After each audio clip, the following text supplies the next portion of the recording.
need to go see Drew. This is your chance to turn it all around. What's going on? It involves your brother. You made your choice and you can't even admit it. I was exactly where I needed to be. Here's the truth the writers never admitted. Sonny didn't save Jason, he destroyed him. The irony of Alan Quartermain's tirade against his son AJ, warning that his drinking would be the downfall of the family, shouldn't be lost on anyone. Seconds later, AJ's recklessness caused Jason's accident, a moment that not only destroyed Jason's future as the golden boy of medicine, but also rerouted the entire course of General Hospital. What followed was less a tragic accident and more a domino effect of bad writing decisions that gradually gutted the Quartermain family and left the canvas mob saturated. Jason's transformation into Sonny's loyal enforcer might be the most glaring consequence. A once brilliant young man with a medical career ahead of him was turned into Port Charles's most useful hitman, thanks to Sonny's manipulative brand of kindness. The Quartermains, desperate to shove Jason back into his old mold, only pushed him further away. And there was Sonny, arms wide open, grooming yet another vulnerable young person. It's practically his specialty. Karen, Stone, Brenda, Robin, Jason. Take your pick. AJ, meanwhile, carried the guilt forever. Ned compounded the mess by covering for him, prioritizing the family name over his cousin bleeding out on the pavement. Alan, for all his wisdom, never forgave AJ. Yet the writers consistently reduced AJ to a punching bag, propping up Sonny at every turn. Even Michael, arguably AJ's greatest legacy, was born from the fallout of Jason's accident, and a one-night stand with Carly born out of mutual depression and dysfunction. The show treated AJ less like a complex character and more like a perpetual scapegoat. Of course, the ripple effects didn't stop there. Alan's eventual death during the hotel hostage crisis may not have been AJ's fault, but the shadow of mob-related violence loomed large. Jerry Jacks wasn't even a mobster, yet the crisis unfolded in Sonny's backyard, one more catastrophe on Sonny's watch, dressed up as the heroic Don protecting Port Charles. Emily's death followed, tied to Diego's killing spree, itself connected to Jason's earlier mob violence. When everything bad can be traced back to Sonny, one has to wonder why the writers were so desperate to frame him as the city's savior. Rewatching the 90s stories today only sharpens the disappointment. In real time, audiences could be seduced by Sonny's charisma. In hindsight, his actions are harder to stomach, lying to Lois about his mob ties, manipulating Jason at his most vulnerable, and remaking him into a replacement for Stone. Watching as an adult strips away the glamour and leaves behind a trail of exploitation. The Quartermain downfall wasn't inevitable. It was orchestrated. Head writer Bob Guzza's obsession with the mob destroyed a family dynasty and replaced it with endless propping of Sonny Corinthos. And while Jason certainly had agency, he was intelligent, capable, and more than aware of the risks he chose. His trajectory was warped by circumstance and predatory influence. The truth is, Sonny didn't simply give Jason a job. He gave him an identity that kept him permanently estranged from his family. In the end, Alan's prophecy was both right and wrong.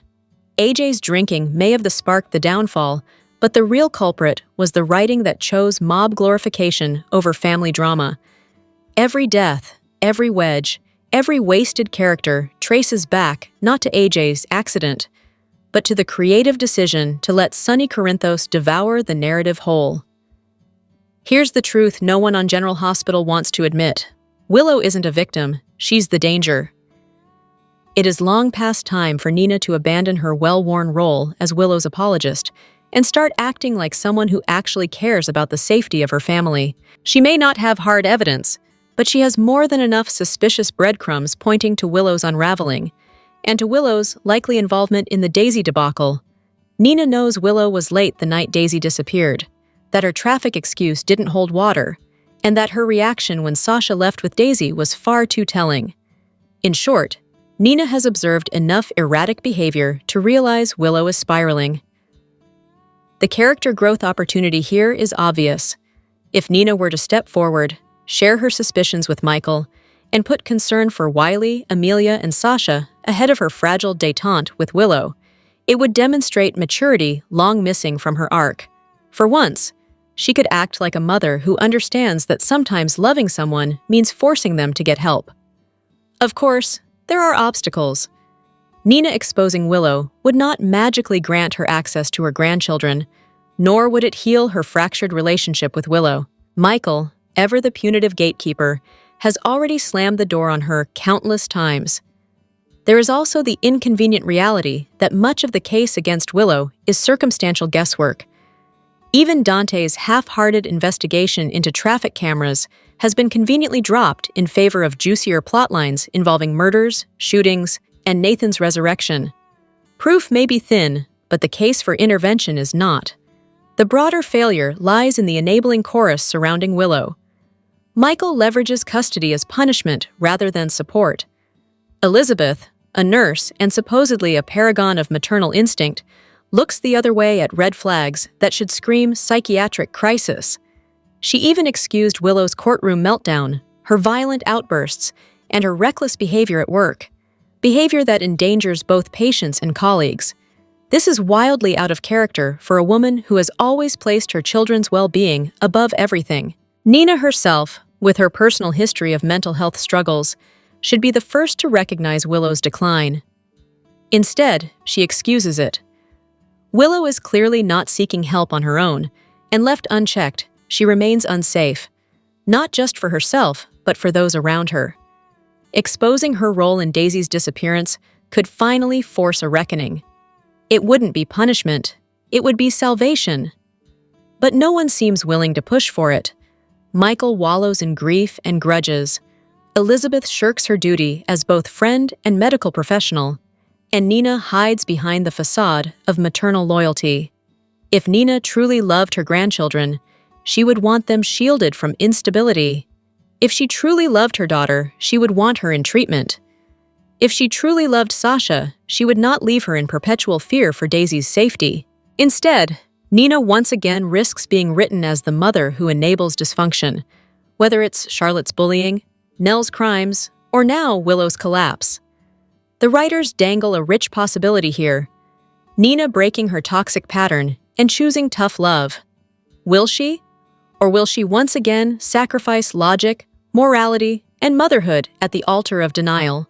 At this point, it's less a question of whether Willow needs saving and more a question of whether Nina will ever rise to the occasion of being the one to save her. Here's what they don't want to admit. General Hospital's hottest star right now isn't even human. General Hospital has seen its fair share of unlikely scene stealers, but who could have predicted that a beagle named Outback would spark more debate than half the cast combined? For some, she's an adorable, much-needed splash of lightheartedness in a show drowning in death, villains, and melodrama. For others, she's an overexposed gimmick who's been handed more airtime than legacy characters. The division is stark. On one side are the dog lovers, misty-eyed over every wag of Outback's tail. They see her as a charming throwback to the days when pets like Foster, Annabelle, and even Finn's lizard Roxy wandered through storylines. For these viewers, Outback is more than a dog. She's a bridge between characters, a spark of joy amid the gloom, even a potential linchpin in larger plots. Some even claim she outshines most of the human cast, which, given the current state of the Sonny clan and Willow's endless martyrdom, isn't exactly a high bar. Then there's the opposing camp, which would happily ship Outback off to Dalton's lab tomorrow if it meant fewer saccharine scenes about who gets custody of the dog. For them, the canine content is nothing more than narrative filler, tedious distractions from the storylines they actually care about. They argue that while pets once added color to soaps, they were never given this much emphasis. And the sheer absurdity of a $10,000 reward for a lost dog has only heightened the sense that the writers have veered into parody.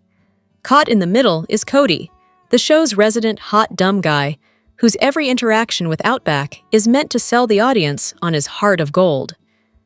Outback is less a pet than a plot device, an excuse to soften Cody, push Molly into his orbit, and conveniently nudge Emma and Gio closer together. Whether this long game works is still debatable, but one can't deny that the dog has become the glue for half a dozen story beats. Of course, soap history is littered with pets who briefly stole the spotlight before vanishing into the great off-screen beyond. Give it 6 months, and Outback may be quietly retired, remembered only as the Princess of Port Charles, who had her 15 minutes. Or perhaps she'll be the key to the Dalton storyline, the unexpected whistleblower on whatever sinister experiment is afoot. Stranger things have happened in Port Charles. What's undeniable is this: Outback has become a lightning rod. Some viewers adore her, some despise her, and many are simply bewildered at how a dog managed to edge out Monica's death in narrative significance. But in a show that thrives on drama both on and off screen, maybe this polarizing pup is exactly what General Hospital needs. A reminder that even in a soap, you can't please all the people all the time. Never attend a Port Charles wedding unless you want to be the next hostage. Considering a move to Port Charles? Pack your bags, but don't say you weren't warned. This so-called city is less a community and more a soap opera stage, where survival depends on equal parts luck, amnesia, and bulletproof vests. First, the people. Port Charles is the only town in America where interrupting conversations isn't just rude, it's practically a sport. Everyone knows everyone else's secrets, and they'll happily eavesdrop until the moment they can swoop in and warn you that your new friend is actually a villain. And yet, for all this encyclopedic knowledge of one another's sins, the citizens still manage to fall headfirst into a dizzying array of forbidden romances. One can only marvel at the sheer number of star-crossed cousins and siblings who refuse to let family trees or basic biology get in the way of a good snog. Cultural representation? Minimal. If you're Latino, the Corinthos Lansing clan is essentially your sole representation, though the local rumor mill swears they may not be long for this world. Everyone else seems to have been written out of the census years ago. Now, the geography. Port Charles is a city built on cursed real estate. Water Street is haunted by shootings. Warehouses explode with clockwork precision. And the piers serve as a revolving door for kidnappings, corpses, and late-night smuggling operations. The Haunted Star, a floating death trap moonlighting as a tourist attraction, has been blown up, resurrected, and occasionally rebranded as a Parisian riverboat. Even houses aren't safe. Residents routinely return from comas to buy sprawling estates after a few weeks at a minimum wage job. Everyday life isn't any calmer. The hospital doubles as a war zone where prescriptions require a full trauma team, elevators break on cue, and nurses suffer more breakdowns than the patients. Birth control is futile. In Port Charles, sperm have the persistence of Marvel superheroes, and even menopause isn't enough to stop an oops pregnancy.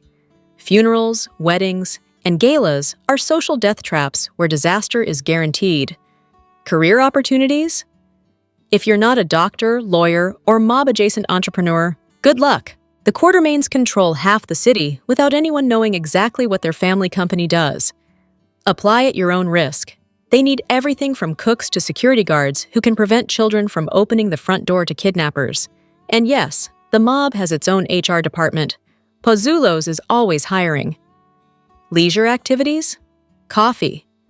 Endless coffee from Corinthos-owned shops, whispered about like liquid gold. Or perhaps you'd prefer a guided tour of Lucy Coe's travelogue, a book-length warning written by the woman who can sell you anything, including a house you'll never escape her to enjoy. Just steer clear of the Quartermaine Thanksgiving table unless you want pizza. The bright side? Death is optional. In Port Charles, mortality is more of a sabbatical. Residents return from the grave as themselves or someone else with suspiciously familiar cheekbones. Vampires, facelifts, and inexplicable resurrections are shrugged off like bad weather. So yes, move to Port Charles. You'll probably be shot, poisoned, or blown up at some point. Your child may grow into an adult overnight. Your parents may turn out to be strangers, and your great love may secretly be your cousin. But on the plus side, you'll never be bored. Here's what they don't want you to notice. General Hospital keeps gutting its iconic sets in the name of convenience. Soap operas thrive on the illusion of continuity. Characters may be recast, plots may veer into the absurd, but the physical spaces of the show anchor viewers in something resembling reality. Unfortunately, General Hospital seems determined to chip away at even that stability, leaving fans bewildered by relocated doors, vanishing landmarks, and sets so sterile they resemble showroom mock-ups rather than lived-in homes. Take the Quartermaine Mansion, once a sprawling, stately home that reflected old-money grandeur. The infamous front door has inexplicably migrated across the set, turning the sweeping, curved flow of door to staircase to living room into a flat, linear corridor. The change may make life easier for lighting crews, but it strips away the elegance. What once looked like the ancestral seat of Port Charles Power now resembles a suburban McMansion, trying too hard with marble and gray paint. This trend isn't isolated. Kelly's, once brimming with character, has been sanded down to generic diner decor, its signage and layout altered until the place looks like it was ordered off a discount website. Bobby's beloved front door, once cozily positioned near the counter, is now stranded across the dining area. Even the hospital has not been spared. The iconic circular nurses' station, long a symbol of the show's bustling heart, was replaced with a square hub in the late 90s to cut production costs. Functional? Perhaps. Memorable? Absolutely not. Sonny Corinthos, meanwhile, has been sentenced to wander through a set design purgatory. His classic penthouse, steeped in history, was remodeled into what looked more like a therapist's office than the lair of a crime kingpin. The latest indignity? Sonny now inhabits Valentine Cassadine's old house, as if a man of his stature would simply move into another mobster's leftover digs without so much as a coat of paint. The result feels less like power and menace, more like clearance rack interior design. Other sets have simply vanished into the abyss. Carly's living room, once a hotbed of dramatic confrontations, is barely used. Sam's house has slipped off the map. Ava's penthouse was passed around like a sublet and then quietly abandoned. Jake's bar, once a cornerstone of Port Charles nightlife, was demolished in an explosion and resurrected as Mac's Restaurant before being reborn yet again as today's Brown Dog Bar. The Haunted Star has exploded, imploded, and reappeared so many times that even the writers seem uncertain whether it still exists. Even the lighting conspires against atmosphere. Once, Port Charles homes glowed with warm wood tones and soft illumination, creating the illusion of genuine domestic spaces. Today, the show favors harsh lighting and cold gray palettes, making every location feel like a rental property awaiting tenants. Trendiness has replaced authenticity, and the marble accents, fake, overused, and far from luxurious, only underline the cost-cutting. Credit must be given for one thing: the show does still maintain a variety of sets. The problem is that they all look interchangeable, stamped out of the same design template. Whether one is in the Quartermaine Mansion, Metro Court, or Sonny's latest hideout, the aesthetic is bland, modern, and devoid of history. General Hospital once excelled at creating spaces that felt alive, settings that absorbed decades of characters' joys and tragedies. Now, Port Charles has become a city of hollow shells, functional for filming, perhaps, but lifeless to watch. Britt claiming Rocco as her son isn't edgy drama. It's the worst storyline GH has written in years. General Hospital has always had a flair for recycling bad ideas, but the decision to drag Britt back into Rocco's orbit is a particularly grotesque misstep. The show seems determined to strip away every ounce of growth Britt once earned and shove her headfirst into a storyline that insults both science and common sense. Let's start with the obvious. Rocco is not her child. He is not her son legally, biologically, or morally. He is the product of Lulu and Dante's embryo, a fact Britt once admitted to stealing. At best, she's the thief who hijacked his earliest months of life. At worst, she's a woman deluded enough to believe that carrying a stolen embryo gives her permanent maternal rights. It doesn't. Britt may be selfish, but she has never been stupid. Portraying her as this brazenly unhinged insults her intelligence and rewinds her character development to the dreaded Britch era. The storyline itself is a mess of contradictions. Before her supposed death, Britt had reached a degree of redemption. She returned Rocco, developed actual humanity, and even formed a romance with Jason. Now, without explanation, she has stormed back into town, clinging to a maternal claim she never wanted before. The sudden obsession feels plot-driven, not character-driven, a manufactured conflict meant to give Lulu something to do. And speaking of Lulu, no one needs a storyline that relies on painting her as a perpetual victim, least of all one rooted in IVF and embryo theft. It trivializes real struggles faced by families who rely on reproductive technology, making the entire angle tone-deaf and offensive. Worse still, the writers are toying with the idea of rewriting history entirely. Retcon speculation has already begun. Did Liesel tamper with embryos? Was there a backup Britta Dante embryo? Would Rocco magically become Brit's biological child after all? These theories aren't clever twists. They're lazy shortcuts that dismantle years of established history. General Hospital has a long track record of mangling adoption and surrogacy stories, so unfortunately, none of this feels surprising. The character inconsistencies pile up quickly. Brit is suddenly fixated on calling Rocco Ben, a name tied to her lies, as though erasing Lulu's role from his existence. She lashes out at everyone in town, not with her usual sharp wit, but with a strange desperation that makes her look unstable rather than formidable. If the writers intend to excuse her behavior with some hidden illness, stress, or secret agenda, they'd better get to the point quickly. Otherwise, her return reads as nothing more than a shallow attempt to stir chaos for the sake of chaos. Ultimately, Brit's storyline is not only unconvincing, but actively corrosive to her character. A once promising redemption arc has been discarded in favor of cheap conflict and regressive writing. Instead of building on the complexity Brit earned, the show reduces her to a delusional antagonist, clinging to a child who was never hers. If the writers want to honor her legacy, they'd be better off letting her die a second time, permanently.